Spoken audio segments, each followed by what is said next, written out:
നമസ്കാരം. നമ്മുടെ ശബരിമല പിന്നെയും ചർച്ചയായിരിക്കുകയാണ്. നമുക്കറിയാം, 20-ാം തീയതി, ഈ കഴിഞ്ഞ 20-ാം തീയതി ഈ സഖാവ് പിണറായി വിജയൻ സ്വാമികൾ ഒരു അയ്യപ്പ സംഗമം നടത്തി, ആഗോള അയ്യപ്പ സംഗമം. ഇന്ന് വിശ്വാസികളുടെ ഒരു അയ്യപ്പ സംഗമം ഉണ്ടായിരുന്നു. രണ്ടിൻ്റെയും വീഡിയോ കാണുമ്പോൾ നമുക്കറിയാം ഏതായിരുന്നു വിജയം എന്നുള്ളത്. പിണറായി മാമൻ നടത്തിയ അയ്യപ്പ സംഗമം ഏകദേശം 3000 പേര് കൊള്ളാവുന്ന ശീതീകരിച്ച ഒരു പന്തലിനകത്ത് വെറും 600-300 പേര് മാത്രം. പിണറായി മാമനും കുറച്ച് പണക്കാരും പിന്നെ AT ജലീലിനെ പോലെയുള്ള LDF-ന്റെ ഘടകകക്ഷികളും. മറിച്ച് മറ്റേടത്ത് ഇന്ന് നടന്ന സംഗമത്തില് വിശ്വാസികള്, സ്വാമികള്, അയ്യപ്പന്റെ ആചാരങ്ങളെ, വിശ്വാസങ്ങളെ കൂടെ പിടിച്ചു നടക്കുന്ന അല്ലെങ്കിൽ സപ്പോർട്ട് ചെയ്യുന്ന പാർട്ടിയുടെ നേതാക്കന്മാർ ഉണ്ടായിരുന്നു. എടുത്ത് പറയുകയാണെങ്കിൽ BJP-യുടെ നേതാക്കന്മാരുണ്ടായിരുന്നു, RSS-ന്റെ നേതാക്കന്മാരുണ്ടായിരുന്നു. ഞാനൊരു വിശ്വാസിയാണ്, ഞാനൊരു ഹിന്ദുമത വിശ്വാസിയാണ് എന്ന് പറഞ്ഞുകൊണ്ട് ഞാൻ ക്രിസ്ത്യാനികളെയോ മുസൽമാനെയോ എതിരല്ല, അവരെ ഞാൻ നിരാകരിക്കുന്നില്ല. എന്നാലും എൻ്റെ മനസ്സിലും എൻ്റെ ആചാരത്തിലും എൻ്റെ വിശ്വാസത്തിലും ഞാനൊരു ഹിന്ദുമത വിശ്വാസിയാണ്. അപ്പോൾ സ്വാഭാവികമായിട്ടും ഞാൻ അയ്യപ്പന്റെ കൂടെയാണ് നിൽക്കുന്നത്, അല്ലെങ്കിൽ അയ്യപ്പ ഭക്തരുടെ കൂടെയാണ്. ഇവിടെ 2 സംഗമമാണ് നടന്നിരിക്കുന്നത്. ഒന്ന് കമ്മ്യൂണിസ്റ്റ് പാർട്ടികൾ നടത്തിയ ആഗോള അയ്യപ്പ സംഗമവും വിശ്വാസികൾ നടത്തിയ ആഗോള അല്ലെങ്കിൽ അയ്യപ്പ സംഗമവും. രണ്ടിന്റെയും ഐഡിയോളജി നമുക്ക് നോക്കാം. കമ്മ്യൂണിസ്റ്റ് പാർട്ടിയുടെ ഐഡിയോളജി ആരാണ് എഴുതപ്പെട്ടിരിക്കുന്നത്? അവരുടെ പോപ്പായിട്ടുള്ള കാറൽ മാർക്സിന്റെ ഐഡിയോളജിയാണ്. വിശ്വാസികളുടെ ആണെങ്കിലോ അവിടെ സനാതന ധർമ്മത്തിന്റെ വിശ്വാസമാണ്. സനാതന ധർമ്മത്തിന്റെ വിശ്വാസികൾ, അതിൽ വിശ്വസിക്കുന്ന ആൾക്കാര് അയ്യപ്പന് വേണ്ടി, അയ്യപ്പന്റെ ആചാരങ്ങൾക്ക് വേണ്ടി പങ്കെടുത്തു, സംഗമിച്ചു. അപ്പോൾ കാറൽ മാർക്സിന്റെ വിശ്വാസം എന്തെന്ന് വെച്ച് കഴിഞ്ഞാൽ നമുക്കറിയാം. കാറൽ മാർക്സ് പറഞ്ഞിട്ടത്, religion is a opium of the people, it is a sign of oppressed creature, heart of heartless world and soul of soulless condition എന്നാണ് മാർക്സ് പറഞ്ഞിരിക്കുന്നത്. ചുരുക്കം പറയുകയാണെങ്കിൽ മതവിശ്വാസം അല്ലെങ്കിൽ ഐഡൽ വേർഷിപ്പ്, വിഗ്രഹ ആരാധന ഒരു കഞ്ചാവ് പോലെയാണ്, അല്ലെങ്കിൽ ഒരു മയക്ക് മരുന്ന് പോലെയാണ്. അത് നികൃഷ്ട ജീവികൾ, ആത്മാവില്ലാത്ത ജീവികൾ അല്ലെങ്കിൽ ഹൃദയമില്ലാത്ത ജീവികൾ ആചരിക്കുന്ന ഒരു സെറ്റപ്പ് ആണെന്നാണ് കാറൽ മാർക്സ് പറഞ്ഞിരിക്കുന്നത്. മറിച്ച് നമുക്കറിയാം സനാതന ധർമ്മം എന്തെന്ന് വെച്ച് കഴിഞ്ഞാൽ നമുക്കറിയാം. അപ്പം സനാതന ധർമ്മം അയ്യപ്പനെ കൂട്ടുപിടിക്കുന്നു. അപ്പം ഇതാണ് രണ്ടിന്റെയും ഐഡിയോളജി, അല്ലെ? ഇതാണ് രണ്ടിന്റെയും ഐഡിയോളജി. ഒന്ന് കമ്മ്യൂണിസ്റ്റ് പാർട്ടിയുടെയും ഒന്ന് സനാതന ധർമ്മത്തിന്റെയും. അപ്പം നമുക്കറിയാം, ഇന്ത്യ എന്ന് പറയുന്നത് ഒരു ഡെമോക്രാറ്റിക് കൺട്രിയാണ്.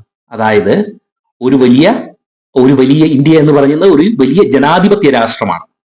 നമ്മളിവിടെ, അല്ലെങ്കിൽ ഞാൻ ഉൾപ്പെടുന്ന വിശ്വാസികൾ സംഗമിച്ചത് എന്തിനാണ്? അയ്യപ്പന് വേണ്ടി സംഗമിച്ചു എന്നുള്ളതാണ്. അയ്യപ്പന്റെ ശത്രു ആരാണ്? കമ്മ്യൂണിസ്റ്റ് പാർട്ടിയാണ്, അല്ലെങ്കിൽ പിണറായിയാണ്. ഞാൻ അയ്യപ്പന്റെ ശത്രു കമ്മ്യൂണിസ്റ്റ് പാർട്ടിയാണെന്ന് പറയാൻ അനുമതിയുണ്ട്. കാര്യം 2007 കമ്മ്യൂണിസ്റ്റ് പാർട്ടി, VS-ന്റെ കമ്മ്യൂണിസ്റ്റ് പാർട്ടി പറഞ്ഞത് അവിടെ സ്ത്രീകളെ കയറ്റണമെന്നാണ്. അതിന് UDF എതിര് നിന്നു, ഉമ്മൻചാണ്ടി അടുത്ത സർക്കാരിന്. പിന്നെ 2018 വന്നപ്പോൾ പിണറായി വിജയൻ അവിടെ സ്ത്രീകളെ കയറ്റിക്കൊണ്ട്, അതായത് റീപ്രൊഡക്റ്റീവ് ഏജ് ആയിട്ടുള്ള സ്ത്രീകളെ കയറ്റിക്കൊണ്ട് അവിടെ ആചാര ലംഘനം നടത്തിയിരിക്കുന്നു. അതുകൊണ്ടാണ് ഞാൻ പറയുന്നത്, ശാസ്താവിന്റെ അല്ലെങ്കിൽ ശബരിമല ധർമ്മശാസ്താവിന്റെ എതിരാളി, മഹിഷി കഴിഞ്ഞിട്ട് ഏറ്റവും വലിയ എതിരാളിയാണ് പിണറായി വിജയൻ എന്നുള്ളതാണ്. അപ്പോൾ നമ്മൾ വിശ്വാസികൾ പോരാടുന്നത് ആർക്കെതിരെയാണ്? ഈ പറയുന്ന ശത്രുവിനെതിരെയാണ്, അല്ലെങ്കിൽ ആ ശത്രുവിന്റെ ഐഡിയോളജിക്കെതിരെയാണ്.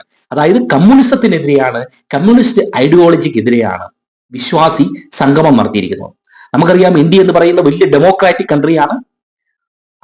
അവിടെ ഒരു രക്തച്ചൊരിച്ചിൽ അല്ല വേണ്ടത്, അവിടെ ഒരു വിപ്ലവം അല്ല വേണ്ടത്, അവിടെ ഒരു അറസ്റ്റ് അല്ല വേണ്ടത്. ഈ ജനങ്ങൾ, ഒത്തുകൂടിയ ജനങ്ങളുടെ കയ്യിൽ ഏറ്റവും വലിയൊരു ആയുധമുണ്ട്. നമുക്കറിയാം എന്താണ് ആ ആയുധം. ഒരു ജനാധിപത്യ രാഷ്ട്രത്തിൽ ഏറ്റവും വലിയ ആയുധമാണ് വോട്ടവകാശം എന്നുള്ളത്. അത് എൻ്റെ ഒരു അഭിപ്രായം എന്തെന്ന് വെച്ച് കഴിഞ്ഞാൽ, ഈ വിശ്വാസികൾ എല്ലാം ഒത്തുചേരുമ്പോൾ ഒരു ഓത്ത്, അല്ലെങ്കിൽ അവിടെ ഒരു പ്രതിജ്ഞ എടുക്കുക, നമ്മൾ ശത്രുവിനെതിരെ പോരാടുക. ശത്രു എന്ന് പറയുന്നത് കമ്മ്യൂണിസ്റ്റ് പാർട്ടിക്കെതിരെ പോരാടുക? നമുക്ക് രണ്ട് ഓപ്ഷൻ ഉണ്ട്. കമ്മ്യൂണിസ്റ്റ് BJP ഉണ്ട്, കോൺഗ്രസ് ഉണ്ട് ഇവിടെ വോട്ട് ചെയ്യാൻ, വേറെ പാർട്ടികളും ഉണ്ട്. പക്ഷെങ്കിൽ നമ്മുടെ ഓപ്ഷൻ കമ്മ്യൂണിസ്റ്റ് എതിരാകുമ്പോൾ മറ്റൊരു ഓപ്ഷൻ കോൺഗ്രസ് ആണ്, BJP ആണ്. കോൺഗ്രസ് പാർട്ടി ആചാരങ്ങൾ അല്ലെങ്കിൽ വിശ്വാസികൾക്ക് കൂടെ നിന്നോ? ഒരിക്കലുമില്ല. അവർ വിശ്വാസികളുടെ കൂടെ നിൽക്കത്തില്ല. കോൺഗ്രസ് പാർട്ടി, രാഹുലിന്റെ കീഴിലുള്ള കോൺഗ്രസ് പാർട്ടി എപ്പോഴും ഹിന്ദുക്കൾക്ക് അല്ലെങ്കിൽ സനാതന ധർമ്മത്തിന് എതിരാണ്. അത് നമ്മൾ മനസ്സിലാക്കണം. വഖഫ് ബോർഡ് അമെൻമെന്റ് വന്നപ്പോൾ അല്ലെങ്കിൽ വഖഫ് നിയമത്തിന്റെ അമെൻമെന്റ് വന്നപ്പോൾ മുനമ്പം എന്ന ആ സ്ഥലത്ത് അനേകായിരം ക്രിസ്ത്യാനികളുടെയും ഹിന്ദുക്കളുടെയും വേറെ അവിടെ പ്രദേശവാസികൾക്ക് എതിരെ നിന്ന ഒരു പാർട്ടിയാണ് കോൺഗ്രസ് പാർട്ടി ഓഫ് ഇന്ത്യ, അല്ലെ? അപ്പോൾ കോൺഗ്രസിനെ നമുക്ക് ഒരിക്കലും മിത്രമാക്കി കൂട്ടാൻ പറ്റത്തില്ല, വിശ്വാസികൾക്ക് മിത്രമാക്കി കൂട്ടാൻ പറ്റത്തില്ല. ഇവിടെ മിത്രമായിട്ട് അല്ലെങ്കിൽ വിശ്വാസികളുടെ കൂടെ നിൽക്കുന്നത്, അയ്യപ്പന്റെ ആചാരങ്ങളുടെ കൂടെ നിൽക്കുന്നത്, അയ്യപ്പ ഭക്തന്മാർക്ക് അനുകൂലമായിട്ട് നിൽക്കുന്നത് ആരാണ്? BJP ആണ്. അപ്പോൾ ഞാൻ പറയുന്നത്, ഇവിടെ അയ്യപ്പ സംഗമത്തില്, വിശ്വാസികളുടെ അയ്യപ്പ സംഗമത്തിൽ അവിടെ ഒരു വലിയ ഓത്ത് അല്ലെങ്കിൽ അവിടെ ഒരു പ്രതിജ്ഞ എടുക്കണം, ലഘുലേഖനങ്ങൾ വിതരണം ചെയ്യണം. എന്താണ്? നമ്മളുടെ വോട്ട് എപ്പോഴും BJPക്ക് മാത്രം, അല്ലെങ്കിൽ അയ്യപ്പ ഭക്തർക്ക് വേണ്ടി പ്രവർത്തിക്കുന്ന പാർട്ടിക്ക് വേണ്ടി മാത്രം എന്നുള്ള ഒരു പ്രതിജ്ഞ നമ്മൾ എല്ലാവരും എടുക്കേണ്ടതായിട്ടുണ്ട്. നമുക്കറിയാം 2018 BJPയുടെ പ്രസിഡന്റ് ആയിട്ടുള്ള സുരേന്ദ്രൻ കഷ്ടപ്പെട്ടു. BJP പാർട്ടി, RSS പാർട്ടി ഒത്തിരി കഷ്ടപ്പെട്ടു. പക്ഷെ വോട്ട് വന്നപ്പോൾ അവിടെ എന്ത് നടന്നു? അങ്ങനെ ഒരു ചിന്താഗതി ഒഴിവാക്കിക്കൊണ്ട് അയ്യപ്പ ഭക്തർ അല്ലെങ്കിൽ വിശ്വാസികൾ എല്ലാം ഒരു ദൃഢപ്രതിജ്ഞ എടുത്തുകൊണ്ട് വോട്ട് ബാങ്ക് അയ്യപ്പന്റെ ആചാര സംരക്ഷണത്തിന് നിൽക്കുന്ന പാർട്ടിക്ക് കൊടുക്കുക എന്നുള്ളതാണ്. നമുക്കറിയാം, ഈ പറയുന്ന കമ്മ്യൂണിസ്റ്റ് പാർട്ടിയുടെ ഗോവിന്ദൻ പറഞ്ഞത് എന്താണ്? ഇപ്രകാരമാണ് പറഞ്ഞത്. എടുക്കാൻ പറ്റും, നിങ്ങൾ കാണിക്കാൻ പറ്റും, വേണമെങ്കിൽ AE ഉപയോഗിക്കാം, നിങ്ങൾക്ക് AE ഉപയോഗിക്കാം, നിങ്ങളെല്ലാം ഉണ്ടാക്കും. അതിനെല്ലാം സംശയം. ഇത് പുറത്തുള്ള ജനം നിങ്ങൾ എന്തിനാണ് നിങ്ങളിപ്പോൾ ബാധിക്കുന്നത്? ആർക്ക് വേണ്ടി ബാധിക്കുന്ന? അല്ല, ഞാൻ ചോദിക്കുന്നതാണ്, നിങ്ങൾ ആർക്ക് വേണ്ടിയായി ബാധിക്കുന്നത്? പറയാണെന്താ, കള്ളപ്രചരണം നടത്താൻ വേണ്ടിയിട്ട് കുറെ മാധ്യമങ്ങൾ പുറകോട്ടിരിക്കുകയാണ്. എന്നിട്ട് അതിന്റെ മേലെ അവിടെ സംഗമത്തിന് അവര് നടത്തിയ, കമ്മ്യൂണിസ്റ്റ് പാർട്ടി നടത്തിയ ആഗോള അയ്യപ്പ സംഗമനത്തില് ആൾക്കാരെ എല്ലാം AI ഉപയോഗിച്ച് മായ്ച്ചു കളഞ്ഞു എന്നുള്ളതാണ്. അതായത് കേരളത്തിലെ എല്ലാ മാധ്യമങ്ങളും കൂടെ ചേർന്ന്, കേരളത്തിലെ എല്ലാ മാധ്യമങ്ങളും കൂടെ ചേർന്ന് AI ഉപയോഗിച്ച് ജനങ്ങളെ മായ്ച്ചു കളഞ്ഞു എന്നാണ് ഗോവിന്ദൻ പറഞ്ഞിരിക്കുന്നത്. അല്ല, ഞാൻ ചോദിച്ചോട്ടെ, ഇവരെയൊക്കെ ഈ മാഷെന്ന് ആരാണ് പേരിടുന്നത്? ഗോവിന്ദൻ മാഷ്, ശ്രീമതി ടീച്ചർ, പിന്നെ ദേ ഇപ്പൊ ഒരു ടീച്ചർ വന്നിട്ടുണ്ട്, ഷൈൻ ടീച്ചർ. ഷൈൻ ടീച്ചറുടെ കാര്യം ഒന്നും പറയേണ്ട കാര്യമില്ല. കോർട്ടാണ്, കേസ് നാട്ട കേസാണ്, ഭയങ്കരമായിട്ട് ചർച്ച ചെയ്യുന്ന ഒരു കേസാണ് ഷൈനി ടീച്ചർ. അപ്പോ ഇവരെ ടീച്ചർ എന്നും മാഷെന്നും ഒക്കെ വിളിച്ച് ജനദ്രോഹ നയത്തിന് വേണ്ടി ചുമ്മാ മനുഷ്യരെ കണ്ണിപ്പൊടി, ഇത്രയും വികസിച്ച ജനങ്ങളുള്ള ഒരു രാജ്യത്ത് ഇത്രയും പൊട്ടത്തരം പറയുന്ന ഒരു മാഷിനെ നിങ്ങൾ വേറെ വല്ലതും കണ്ടിട്ടുണ്ടോ? ഇല്ല, അങ്ങനെ കാണത്തില്ല. അത് കമ്മ്യൂണിസ്റ്റ് പാർട്ടിക്ക് മാത്രമേ പറ്റുള്ളൂ. അതുപോലെ തന്നെ ഈ ആഗോള അയ്യപ്പ സംഗമം കമ്മ്യൂണിസ്റ്റ് പാർട്ടി നടത്തിയത് ആർക്കു വേണ്ടിയാണ്?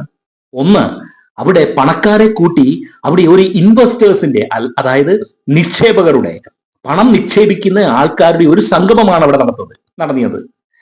ഒരു സംഗമമാണ് അവിടെ നടത്തിയത്. എന്തിനു വേണ്ടിയാണ്? പണം അടിച്ചു മാറ്റാൻ വേണ്ടി. എന്നിട്ട് അയ്യപ്പനെ ഡെവലപ്മെന്റിന് വേണ്ടി, അയ്യപ്പന്റെ ഉയർച്ചയ്ക്ക് വേണ്ടി എന്നുള്ളതാണ് അവരുടെ ഒരു മോട്ടോ. നമുക്കറിയാം, അയ്യപ്പൻ എന്ന് പറയുന്നത് കാനനവാസനാണ്, കലിയുഗ വരദനാണ്, കല്ലും മുള്ളും കാലുക്ക് മെത്തയാണ്. ആ കാട്ടിൽ വസിക്കുന്ന അയ്യപ്പനെ ആ രീതിയിൽ പോയി തൊഴുത്, ആ രീതിയിൽ പോയി നോയമ്പെടുത്ത് തൊഴുമ്പോഴാണ് അവിടെ യഥാർത്ഥ അയ്യപ്പ ഭക്തി വരുന്നത്. അല്ലാതെ ടാറിട്ട് റോഡിൽ കൂടെയും റോപ്പ് വേ കൂടെ പോയും സ്വർണ്ണപ്പടികളിലൂടെ കയറിയും ഇതൊന്നും അല്ല വേണ്ടത്. അയ്യപ്പൻ കാനനവാസനായിട്ട് തന്നെ ഇരിക്കുക എന്നുള്ളതാണ് അവിടുത്തെ പ്രധാനം. അപ്പൊ നമ്മള് വിശ്വാസികൾ ചിന്തിക്കേണ്ടത് എന്താണ്? വിശ്വാസികൾക്ക് ഒരൊറ്റ ശത്രു മാത്രമേ ഉള്ളൂ.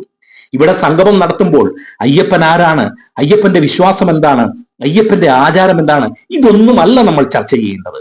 നമ്മൾ ചർച്ച ചെയ്യേണ്ടത് ഒറ്റ ചർച്ചയായിരിക്കണം. അത് ശത്രുവിനെതിരെയുള്ള ചർച്ചയായിരിക്കണം. ആരാണ്?